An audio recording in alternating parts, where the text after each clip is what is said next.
सबसे बड़ा और नंबर 1 न्यूज चैनल न्यूज 18 करोड़ों दर्शकों के विश्वास की कसौटी पर इसलिए खरा उतरता है क्योंकि कई वर्षों से न्यूज 18 यूपी, उत्तराखंड, उत्तर प्रदेश न सिर्फ सबसे पहले सटीक खबरें अपने दर्शकों तक पहुंचाता है और बल्कि जरूरी मुद्दे उठाकर आम जनता की आवाज भी बनता रहा है।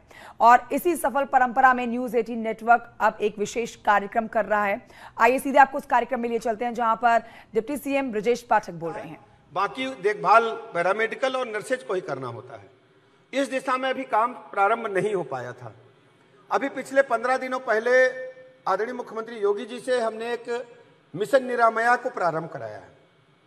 मिशन निरामया का मतलब यह है कि हम सभी लोगों को स्वस्थ और निरोगी देखना चाहते हैं। उसके लिए जो नर्सिंग और पैरामेडिकल स्टाफ है उनको उच्च कोटि की शिक्षा हम दे पाए, ये उससे संबंधित है। पहले जो इम्तहान होते थे उस वक्त केंद्र परीक्षा, ये अपने खेत में 2000 मछलियां पाल के हर 6 महीने में 3 लाख तक कमा रहे हैं। आपको भी ये करना है, इनसे सीखना है तो फ्रीडम ऐप को अभी डाउनलोड कीजिए। प्रणाली थी, यानी 85% रिजल्ट पास होने का आता था।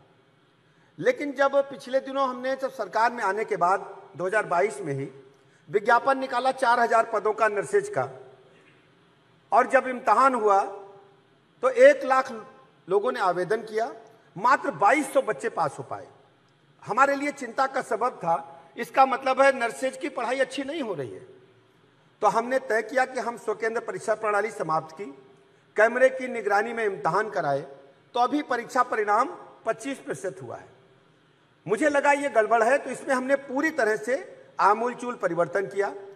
अब मिशन निरामया के तहत हम गुणवत्तापरक शिक्षा प्रदान करेंगे और यदि कहीं कोई गड़बड़ी है तो उसको हम दुरुस्त करेंगे। इसके बाद उनको हम भारत के स्तर पर, दुनिया के स्तर पर हम उनके अंदर ऐसा स्किल पैदा करेंगे कि उत्तर प्रदेश ही नहीं, देश और प्रदेश में भी जाकर वो सर्विस कर सकें। एक चिकित्सक पर 3 नर्सेज तो 3 पैरामेडिकल स्टाफ हों। इसके लिए जब 2022 में हमें काम करने का अवसर इस विभाग मिला तो हमारे पास मात्र 5 सरकारी नर्सिंग कॉलेज थे। अब हमने उसको बढ़ा करके 7 और बढ़ा दिए हैं। दिसंबर तक हम इसको 11 और बढ़ाने जा रहे हैं और 5 वर्षों में सभी मेडिकल कॉलेजों में नर्सिंग कॉलेज खोलने जाने की हमने आदेश दे दिए हैं। समय के अनुसार लगातार हम उस दिशा में आगे बढ़ेंगे। इसके साथ ही साथ जो हमारे डिस्ट्रिक्ट हॉस्पिटल्स हैं, पहले वहाँ 30-40 साल पहले जीएनएम की पढ़ाई होती थी, लेकिन अब वो अस्पताल में जो हमारे जीएनएम के शिक्षा केंद्र थे बंद थे, उन सबको हमने चलाए जाने के लिए काम किया और उनका विधिवत वहाँ पढ़ाई शुरू हो गई, मेरिट से एडमिशन हो गए हैं। सबसे बड़ी चुनौती हमारे सामने बड़ी संख्या में मरीजों का आना है। इसके साथ ही साथ जो संचारी रोग हैं उनसे भी निपटना है। उत्तर प्रदेश में संचारी रोगों के मामले में इंसेफ्लाइटिस कहर ढाती थी, लेकिन आदरणीय मुख्यमंत्री योगी जी ने जिस ढंग से इंसेफ्लाइटिस पर वर्क किया, संचारी रोग अभियान हम लोगों ने चलाए। 1 वर्ष में 3 बार हम लोग संचारी रोग अभियान 1 महीने के लिए चलाते हैं। संचारी रोग का मतलब है कि मच्छर जनित बीमारी जो एक दूसरे से काटने से फैलती है। उसका परिणाम यह हुआ कि इंसेफ्लाइटिस पर पूरी तरह से हमने काबू पा लिया है। कालाजार लगभग समाप्ति पर है। मलेरिया को भी हमने पूरी तरह से कंट्रोल किया है। डेंगू के मरीज भी पिछली बार की तुलना में बहुत कम अभी आए हैं, लेकिन हमारे लिए चिंता का विषय है।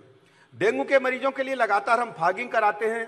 वर्ष में 3 बार, कहीं मच्छर इकट्ठा न हो, साफ पानी में वो मच्छर ऐसे होते हैं, कूलर में, गमलों में, पुराने पड़े टायरों में, छत पर पड़ी झाड़ियों में। तो लगातार उन जगहों पर हम मच्छरों के लार्वा को समाप्त करने के लिए 10 विभागों का समन्वय करके संचारी रोग अभियान चलाते हैं। बड़ी संख्या में कमी मिली है, लेकिन फिर भी डेंगू के मरीजों को देखते हुए सभी अस्पतालों में हमने बेड आरक्षित किए हैं। और यदि डेंगू का मरीज कहीं मिलता है तो उन मरीजों को, पूरे परिवार को हम चेक कराते हैं डेंगू की।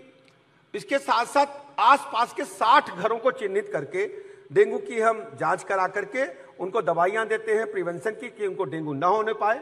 और यह कोई डेंगू निकलता है तो उसको भर्ती करके उसका इलाज करते हैं। पूरी तरह से हमारे चिकित्सक, हमारा स्टाफ पूरे प्रदेश के लोगों की सेवा के लिए लगा हुआ है। पहले यह कभी नहीं होता था कि हमारे हॉस्पिटल्स में जो मरीज आते हैं उनकी कोई सूची नहीं होती थी, जिलावार सूची भी नहीं बनती थी, हॉस्पिटल वार सूची होती थी। लेकिन हमने तय किया कि हमने सभी सीएमओ, सीएमएस को कहा कि जितने भी मरीज आपके पास आते हैं शाम तक हमें आप उनका डिटेल मेल करो, नाम, फोन नंबर और किस बीमारी के वो मरीज हैं। ऐसा 37 अस्पताल हमारे पास ऐसे हैं जो कंप्यूटर से पर्चा बनाते, वहां तो दिक्कत नहीं थी। शेष में